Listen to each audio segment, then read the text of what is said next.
Tuesday, July 2nd, 2019, Maneco 64, home of alternative economics and contrarian views. So yesterday I had an interesting day.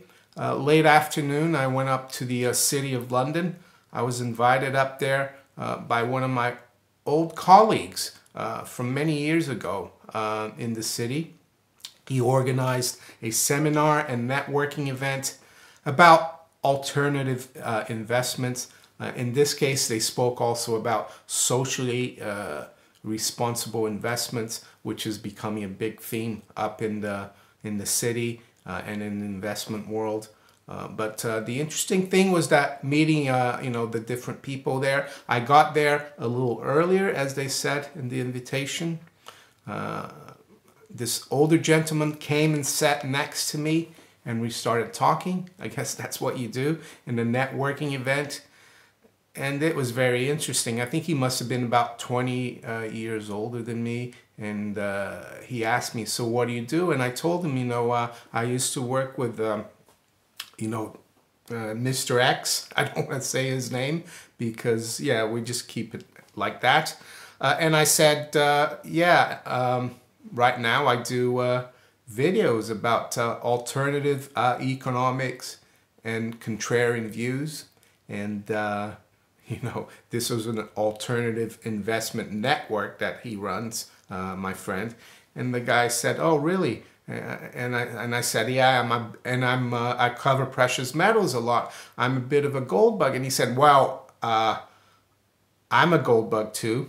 He said, "I worked with a very famous gold bug in this country back in the 70s. And it was really interesting. The gold bug he was talking about was a guy called Julian Baring, B-A-R-I-N-G, from the Baring family, from the Baring Banks. He worked with that guy in the 70s. I think he died in 2000. And he told me some really interesting stories about that before the seminar and after, we had a chat. So it was interesting because I started talking about gold, and he started talking about gold. He started talking about the gold standard, and he said to me, "Well, gold's looking very interesting.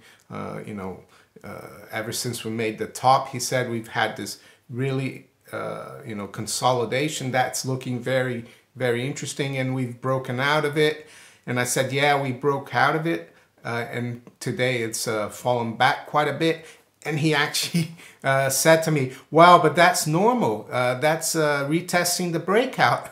Just what I've been telling you. So here's a guy I met yesterday, older gentleman who's been in the business for, well, probably 50 years. And he's looking at the same thing.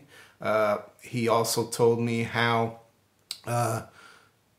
Julian Baring started analyzing gold back before Nixon closed the gold window, and he was actually telling me how gold was actually quite seasonal back then, and it actually traded between 35 and 37, even though it was fixed at 35. He said that it did fluctuate, and he said that there was more demand after the monsoon season in India, and that it would demand would pick up after that, like from July to the end of the year.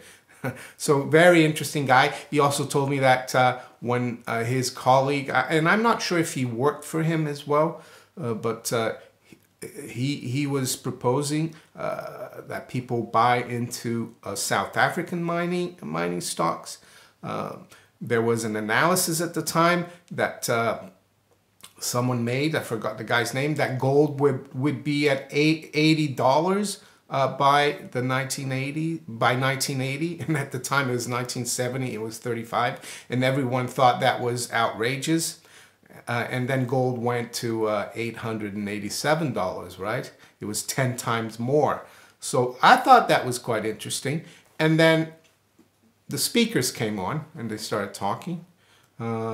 There was, and people could ask questions after the speakers. So I didn't really ask too many questions, but I asked one question towards the end of this, the second speaker. He spoke more about geopolitical risks in investing.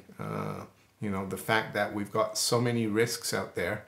And he never really mentioned central banking policy. So I actually asked him, are you concerned about the risk of central banks? And he said, what do you mean? I said, well, they've been keeping interest rates and policy at extreme levels or unconventional policy for 11 years. Don't you think that, you know, that could be a problem? You know, seeing that every commercial transaction in the world, half of it is to do with money.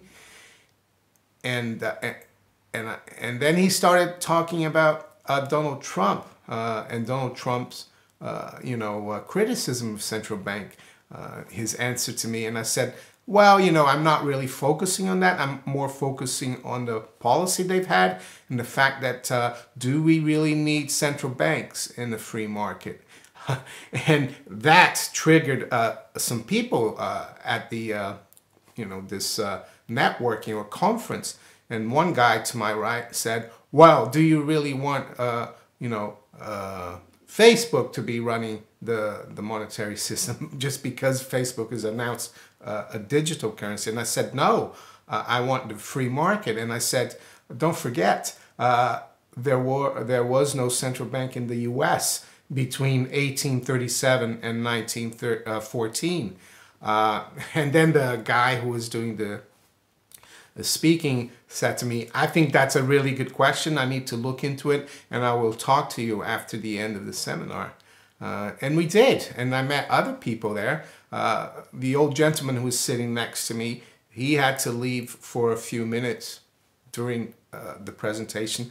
And someone who arrived late sat next to me, another younger gentleman, probably about my age, maybe a bit younger, and and I started speaking to him, and he actually used to speak to my friend, my colleague, back where I used to work together with my colleague. And yeah, I used to trade Mr. X, you know, I used to trade them, and he told me his name, and I kind of remembered his name. And so it's quite amazing how much of a small world it is. You meet all these different people, you know, and it's interesting to get out there to see what people think. At the end, we stood up, you know, we're talking, you know, after the end of the speakers, we spoke to different people for about 45 minutes. And actually I had a young guy who came up to me who's like used to work in the markets. Now he's trading for himself, and he actually said, wow, I really liked your question about central banks. I listened to Mike Maloney. I'm not sure what Mike Maloney's channel is. I've listened to Mike Maloney as well. So there are all kinds of people. One thing that I would say, though, that I took out of this meeting people and talking to them and what they think about the markets, not just gold, but the stock market, is that the smart money, the people with a lot of money, they've gone out of the public stock markets, and they're putting their money into the private equity sector.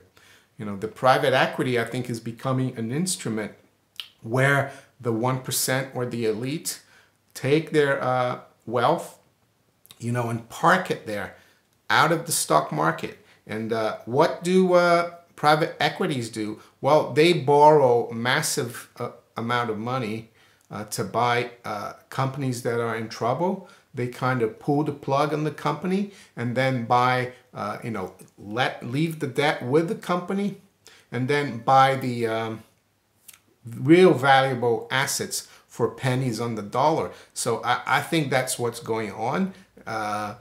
You know, this private equity is huge. One of the older gentleman was telling me, because this is his business, he advises people on alternative investments. He said that there's about $3 trillion of cash parked on the sidelines, dry powder, as he said, you know, to be put into private equity, not into the stock market. And then I talked to someone else, and they're going on about private equity, that it's all outside. You know, all the smart money they've moved trillions into the private equity. You know, people like BlackRock and Carlyle Group. So how come the stock market is still so elevated?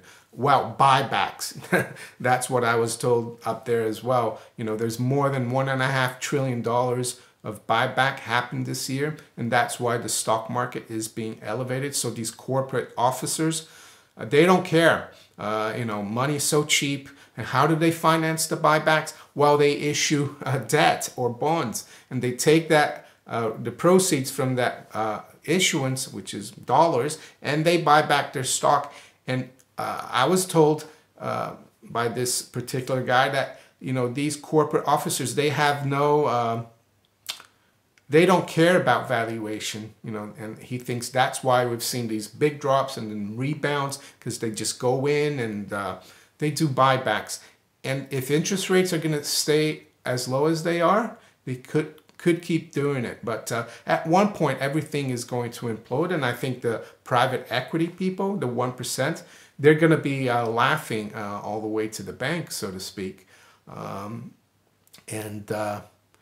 The reason I asked the central banking question to one of the speakers was that he said that you know, the 1% and the elite, you know, they were under threat. Not under threat, but people are very critical of them. He thinks that they've become a lot more transparent and that they're more ethical and they respect the rules. And that's why I asked him the question, because I said, what about, you know, the Federal Reserve? You know, Ron Paul has tried to audit them for many years and it won't be allowed. So that was the context in which I asked that question. Because he was trying to put a optimistic view on things, and I don't blame him. But you know, he didn't look at the central banking and the fact that there's all this wall of money that's going to keep coming into the system. So that was my evening. I mean, I got there around 5:30. We left around 8:15, so it was a long event. So what's happening this morning in the markets quickly? It's 7:38 a.m.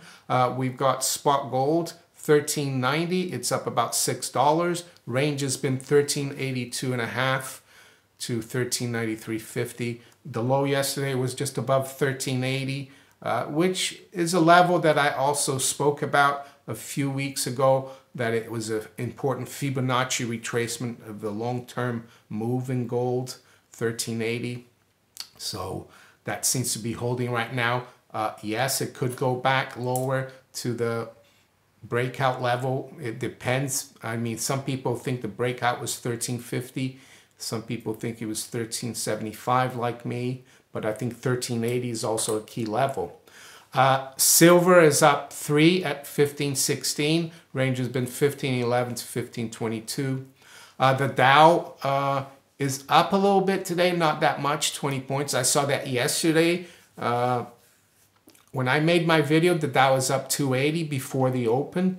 At one point yesterday, I saw that the Dow went up only about 50 or 60 points, but it managed to finish up 117. So all-time highs for the S&P, of course. Right now we're at 2967, up 3 points.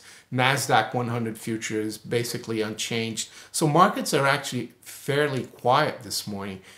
So I won't go through them that much. All the currencies, you know, cable, euro, dollar, yen, Chinese yuan, they're basically unchanged versus the dollar. Crude oil as well is 59.33, is a little stronger. WTI, Brent is 65.32. So crude oil is up about 0.5%. Yeah, the bond market, yields are still fairly low, despite the fact that we've got record highs in the stock market. The 10-year yield has dropped from last year from a high of 325 to 202 right now, which is it's puzzling.